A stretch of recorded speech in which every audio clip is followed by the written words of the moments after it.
பார்க்கும்போது சிங்கிளாக தான் இருந்தாப்புல. ஆனால் அவருக்கு பின்னாடி 6 பேர் ஒழிச்சு வச்சிருக்காப்புல. ஆனால் எப்படி தான் தெரில. இதை கூட மன்னிச்சிருவேன்டா. சமர் படத்தில் த்ரிஷாவுக்கு பின்னாடி விஷால் ஒளிஞ்சிருப்பாப்புல.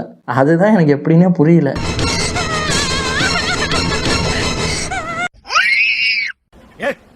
அவ கூட என்ன பேச்சு?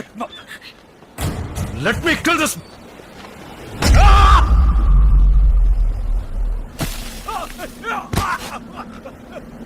Oh, DD. Oh, what it is? Oh.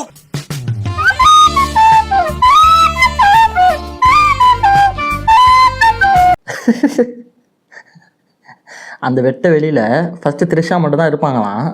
அதுக்கப்புறமா உள்ளே பதுங்கி இருந்த விஷால் வந்து அப்புறமா வெளியே வருவாராம். என்ன எதிர்பார்க்கல சார். என்ன பண்றீங்க? ஒளிஞ்சிட்டு இருக்கம்பா.